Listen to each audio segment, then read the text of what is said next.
आध्यात्मिक एवं व्यवहारिक मेरे जीवन के आत्म प्रेरणा स्रोत परम पूज्य गुरुदेव जी, पूजनीय संत समाज, सम्मान्य सत्संग प्रेमी सज्जनों, ममतामयी माताओं, सदगुरु कबीर साहब की साखी है।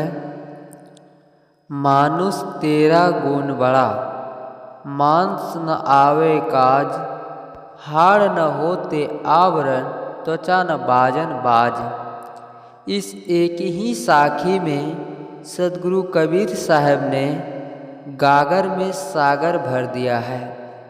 उन्होंने यह नहीं कहा कि हिंदू तेरा गुण बड़ा, मुसलमान तेरा गुण बड़ा, भारतीय तेरा गुण बड़ा। उन्होंने क्रांतिकारी स्वर्ग में कहा, मानुष तेरा गुण बड़ा। आदमी के रूप में जन्म लेता है। कोई भी आदमी हिंदू के रूप में, मुसलमान के रूप में, ईसाई के रूप में, पारसी के रूप में, जैन के रूप में, बौद्ध के रूप में जन्म नहीं लेता है। आप देखे होंगे, जन्म से किसी बच्चे के पास चोटी और जनेऊ नहीं रहता है। जन्म से कोई बच्चा खतना कराकर नहीं आता है। जन्म से कोई बच्चा वेद पुराण कुरान लेकर नहीं आता है। दुनिया के सभी देशों के बच्चे एक समान पैदा होते हैं। किसी बच्चे का जन्म हुआ हो और उसको लाकर एक जगह रख दिया जाए तो उसको कोई प्रमाणित नहीं कर सकता है कि यह अमुक परंपरा का बच्चा है या अमुक जाति का बच्चा है। आदमी के रूप में जन्म लेता है, किंतु आज इस वैज्ञानिक युग में भी आदमी को आदमी नहीं कहा जा रहा है। आज आदमी को हिंदू, मुसलमान, ईसाई, पारसी, जैन, बौद्ध न जाने क्या क्या कहा जा रहा है, जो कि सत्य से बहुत दूर है। किसी कवि ने अपने वेदना प्रकट करते हुए बड़ा सुंदर ढंग से कहा, मैं हिंदू के घर में जन्मा, हिंदू कहलाया, मुस्लिम के घर में जन्मा, मुस्लिम कहलाया, ईसाई के घर में जन्मा, ईसाई कहलाया, पर मानव के गर्भ से जन्मा, मानव न कहलाया। आदमी मूल रूप में न हिंदू है, न मुसलमान है, न ईसाई है, न पारसी है।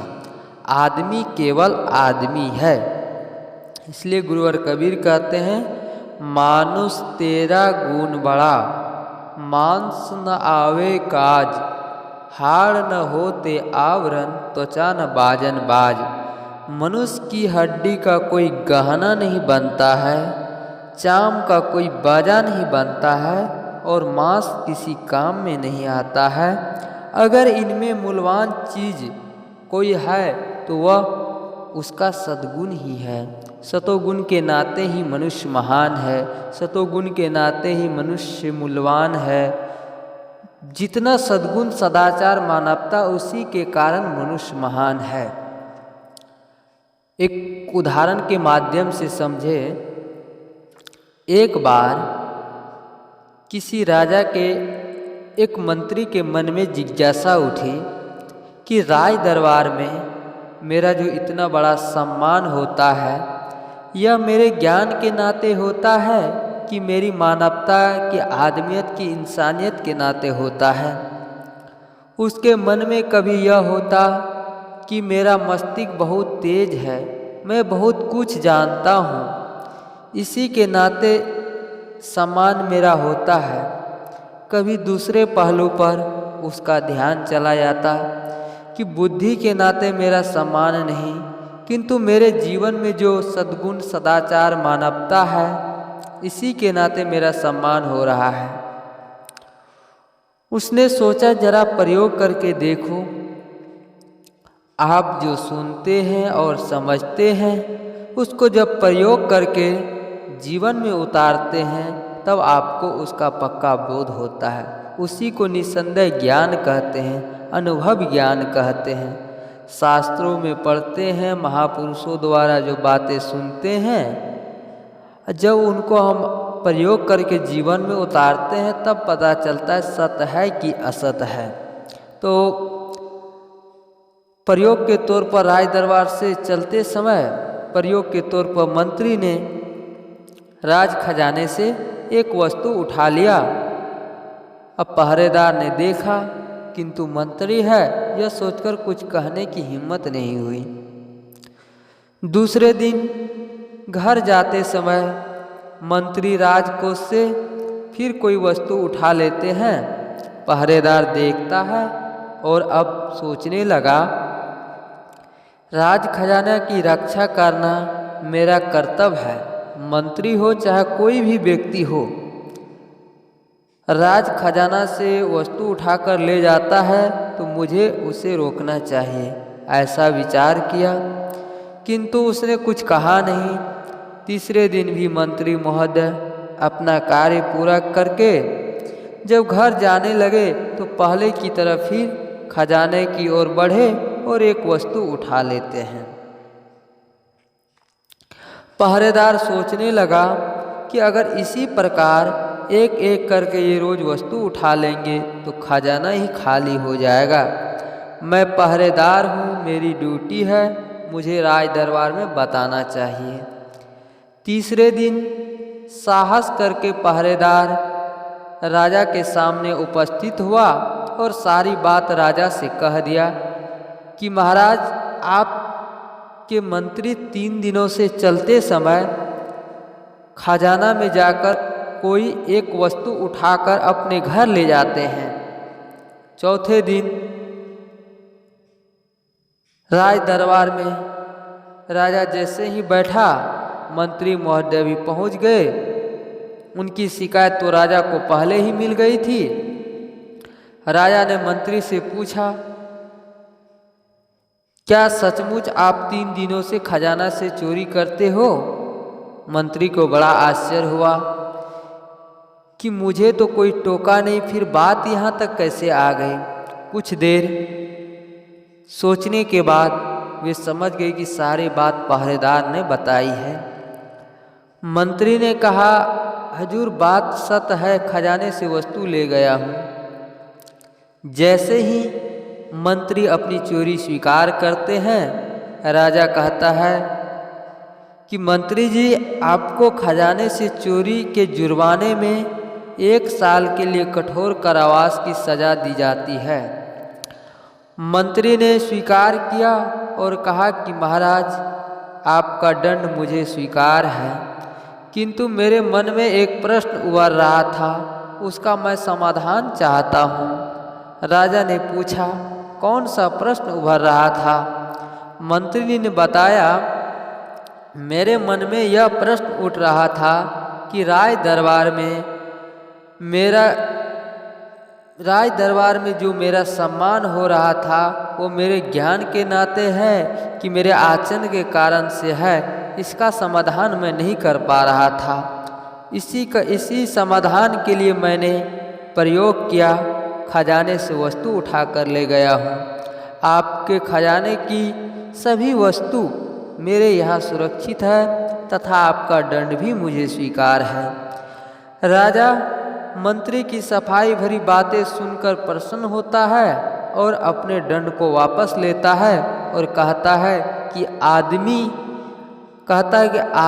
का जो सम्मान होता है वह सतोगुण के नाते, सद्गुण के कारण और उसके आचरण के कारण होता है। कोई बहुत बड़ा डॉक्टर हो, बहुत बड़ा राजनेता हो, अगर वो गलत कर्म करते हुए पकड़ा जाएगा तो उसे दंड और सजा मिलेगा ही। इसलिए गुरुवर कबीर कहते हैं, ईमान बेच दूं टुकड़ों में, यह मेरे बस की बात नहीं। बिल्कुल सही और खरी खरी बात कहने वाले संत सम्राट सदगुरु कबीर, इसलिए उन्होंने कहा कि मानुष तेरा गुण बड़ा। मनुष्य की गुणों को विशेषता करते हुए सदगुरु कबीर कहते हैं, कोई आदमी किसी देश में जन्म लेने के कारण महान नहीं हो सकता है, कोई आदमी किसी संप्रदाय में दीक्षा ले लेने के कारण महान नहीं हो सकता है, कोई आदमी अमुक ग्रंथ पढ़ लेने के कारण महान नहीं हो सकता है। महानता का मापदंड है मानवता, इसलिए मानवता सबसे मूल्यवान चीज़ है। आज ही नहीं, सदा से इनकी बहुत ज़रूरत रही है।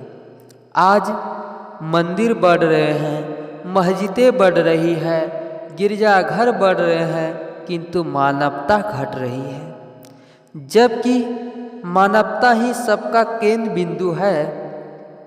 जैसे विभिन्न नदियाँ समुद्र में जाकर मिल जाती है, ठीक उसी प्रकार दुनिया के सारे संप्रदाय मानवता में आकर मिल जाते हैं। मानवता ही सबका मिलन बिंदु है। अगर मनुष्य न होता तो एक भी मंदिर, एक भी मस्जिद न होता और एक भी संप्रदाय, मत, पंथ, मजहब नहीं होता। सबका केंद्र बिंदु मानव ही है। जिस मनुष्य में सद्गुण सदाचार रहा है, संत सम्राट सदगुरु कबीर साहब, मानुष तेरा गुण बड़ा। जिन नारियों में सद्गुण रहे हैं उनको लोग कहा गया कि पतिव्रता है, सती है, साध्वी है। जिन पुरुषों में सद्गुण रहे हैं उनको कहा गया कि सज्जन है, भक्त है, सदाचारी है, वीर पुरुष है। जिन्हें अपने राष्ट्र के लिए अपने जीवन को समर्पित कर दिया है, अपने जीवन को कुर्बान कर दिया है। लोग के नाम पर श्रद्धा सुमन समर्पित करते हैं, गुणगान करते हैं। आदमी के जीवन में आदमी का मूल है, वह केवल उसके गुणों के नाते है। आज इस वैज्ञानिक युग में भी सभी चीज़ों का मूल बढ़ा है। पहले रुपये का 4 से घी बिकता था, वही घी आज 400 रुपया किलो पहुंच गया। आज सोचिए कि घी का मूल कितने गुना बढ़ गया।